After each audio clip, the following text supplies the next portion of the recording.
बिस्मिल्लाहिर्रहमानिर्रहीम। अस्सलाम वालेकुम। शॉर्ट हैंड के एक और लेक्चर के साथ आपकी खिदमत में हाजिर हूँ। कंपाउंड कंसोनेंट्स, यहाँ पे पहले मैंने वो अल्फाज लिखे हैं। जैसे हम इन लिखते हैं तो हम यूँ लिखते हैं, ये इनका शॉर्ट फॉर्म है, ये ऑन का शॉर्ट फॉर्म है, ये 8 हम यूँ लिखते हैं, और 2 हम यूँ लिखते हैं, ऑफ फर्स्ट प्लेस में यूँ लिखते हैं, विद हम यूँ लिखते हैं, और आफ्टर हम यूँ लिखते हैं। अब आते हैं, अगर हम इन अल्फाज को दूसरे के साथ जोड़ते हैं, कंपाउंड करते हैं, तब क्या होता है। मसलन हेयर एक लफ्ज है, देखें हेयर को हम बेसिकली यूं लिखते हैं। अब हेयर के साथ हमने इन लिखना है तो जाहिर है हम हेयर इन यूं लिखेंगे। अब हेयर ऑन है तो हम अगर यूं लिखें तो हमें कैसे पता चलेगा कि ये सिर्फ आर हमने इतना बड़ा लिखा है कि इधर कोई शॉर्ट फॉर्म भी है, पता नहीं चलता लेंथ का।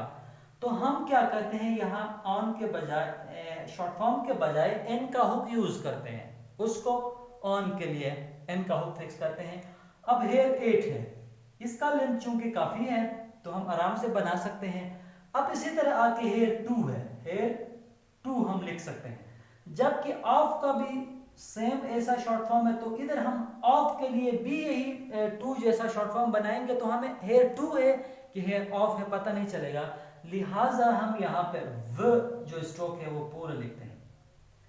अब आते हैं हेयर विथ पे। अब हेयर विथ पे भी हम बजाय यू विथ लिखने के हम क्या करते हैं, यहाँ पे जो स्ट्रोक है ठीक है, यानी यू असल में विथ लिखा जाता है तो स्ट्रोक का पूरा इस्तेमाल करते हैं।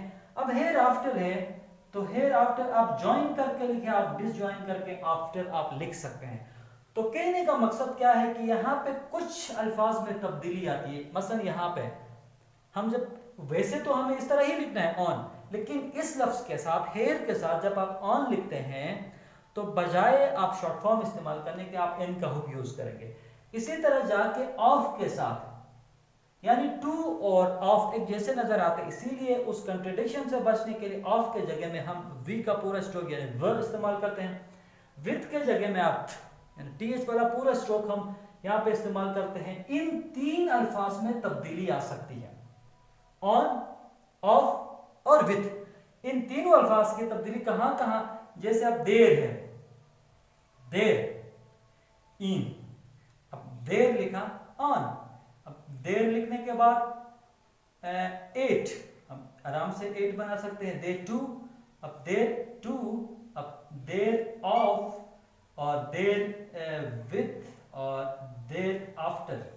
सेम केस आप वेयर के साथ भी होगा, यानी आपने ज़हन में क्या रखना है, हेयर, देर और वेयर के साथ जब आप इन अल्फाज को मिलाते हैं तो 3 अल्फाज में तब्दीली आएगी, ऑन पे, ऑफ पे और विथ में। इन 3 अल्फाज में चेंज आ सकता है। अदरवाइज आप दूसरे तरीके में, यानी आप अलग अलग लिख सकते हैं, कोई मसला नहीं। यानी आप हेयर इस तरह लिख के, इस फॉर्मेट में लिख के आप ऑन अलग से लिख सकते हैं, फिर कोई हर्ज नहीं है। यानी आप जब कंपाउंड बनाते हैं दोनों का, तब आपने ख्याल ये रखना है कि इन 3 अल्फाज के साथ कंपाउंड बनाते हुए ऑन में, ऑफ और विथ में तब्दीली आ सकती है, जो कि मैंने आपको वाज़ेह किया कि किस तरह की तब्दीली आ सकती है। यानी उसका फॉर्म चेंज होकर दूसरे तरीके से लिखा जा सकता है। इस चैनल को सब्सक्राइब करना ना भूलिएगा। लेक्चर देखने का बहुत बहुत